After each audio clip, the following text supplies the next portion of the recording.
Okay. Now, where were you born and raised at? I was born at Plainview, Texas, 7 miles west of town, in 1928 of April. And it was a good life. Do I you can remember remember? back when I was small and we played out in the yard, and my dad had a peach orchard and grape vineyards, and we played under them. And then we worked too in the fields. When I got old enough, I had a tow sack for a cotton sack full of cotton to start out with. Do you remember anything about the Great Depression? Well, I just really didn't know anything about. We was doing okay, you know. I'd hear people say that what a hard time they was having, but I didn't realize it because we was well provided for. My mother, she had gardens and canned stuff and beef and sausage and stuff and vegetables, and still she had to work hard out in the field and pulling cotton and pulling the baby on the sack. Then we'd people, the farmers all helped each other. I mean, they'd get together on weekends and have a dance or at one of the farmers' house and then play baseball.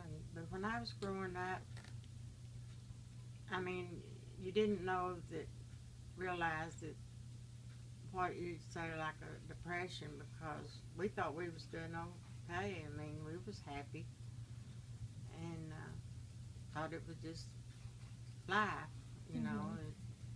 We'd have to walk 3 miles to school. How many siblings did you have? I had Or did you have any? a sister and 3 brothers, but they're all gone now but one brother, so. Oh. But anyway, I can't say that we had a hard life.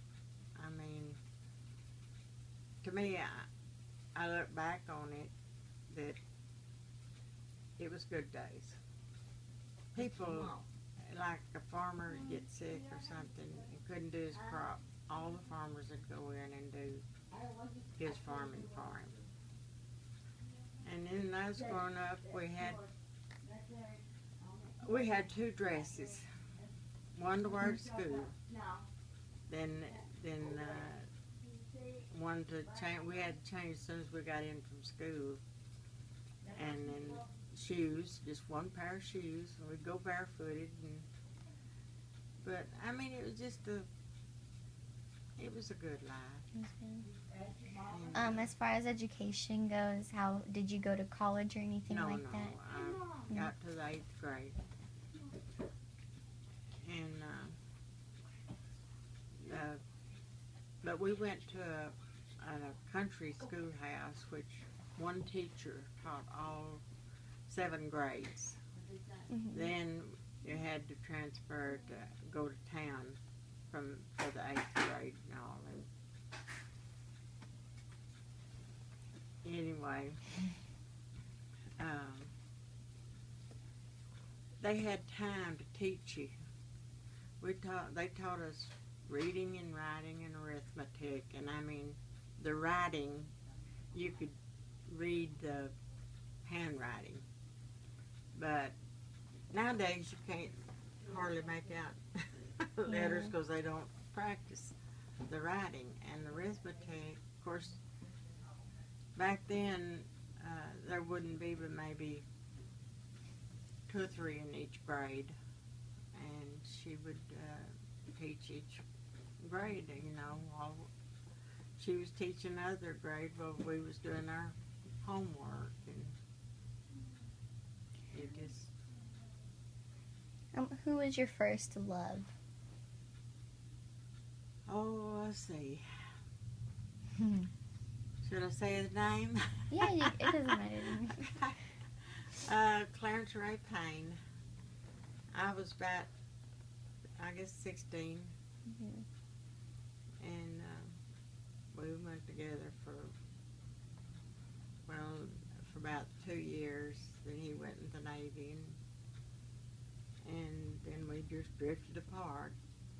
I was going to go out there to California and marry him, but So my sad. dad said, I always wanted to see you get married, so we put that off. Well, then it didn't work out. So Mhm. Did you ever get married? yes, And I how did married you meet him? a soldier that, oh, we were the same age. He just got home from overseas, and I think what it was is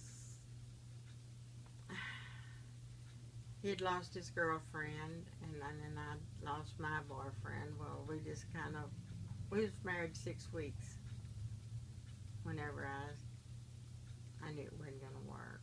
Mm. But we parted as friends, and then I met my husband, J.T. Atkins, and we was married, would have been married 60 years if he'd lived 2 months. Yeah, 2 months longer. But anyway, it was a hard life. I mean, we wasn't really realizing it was hard. Mhm. It was, you just seen a lot of changes down through